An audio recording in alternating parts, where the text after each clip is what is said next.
the Vice President. Pero bago natin pag-usapan kung ano ba yung mga nagaganap sa hearing of the Vice President, napakalinaw na, napakarami na ang mga patayan ng anomalya na ito. Kaya dapat na patuloy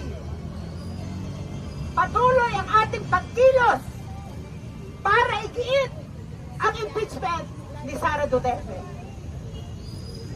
Kanina po na sila daw ay naghahanda ng impeachment complaint.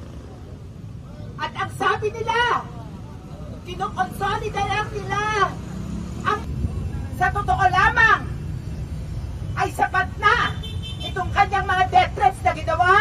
Sapat na ito para siya ay hulihin, para siya ay arestuhin.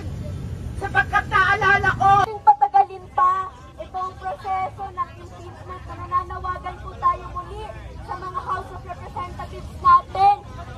Natinggin ang ating nalagay na lang ang mga bagong datos kasama na itong pambubulabog na ginawa niya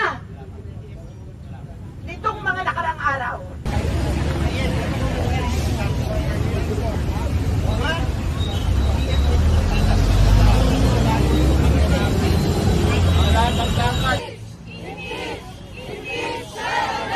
Ang kagaya po ng sinabi ni Impeach! Impeach! Impeach! Sara now! Impeach! Impeach! Impeach! Sara now! Ito po ang mali. Mula sa DepEd, mula sa Office of the Vice President.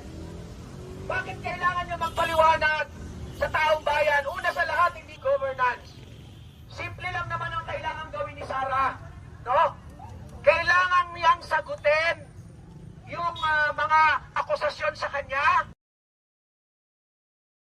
Impeach! Impeach! Impeach! Sara now! Impeach! Impeach!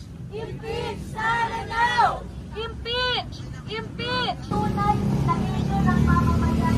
Pinagtayo ko na ako sa tayo na parang unang beses po nangyari sa history ng Pilipinas. Meron po tayo ginagawang nakakita mga ginagawa na legitimo ang pag-iimbestiga sa mga kaso ng pagtutustay ng pera ng taong bayan. Pero ang sinasagot po sa atin ng mga opisyalis natin sa gobyerno, Sara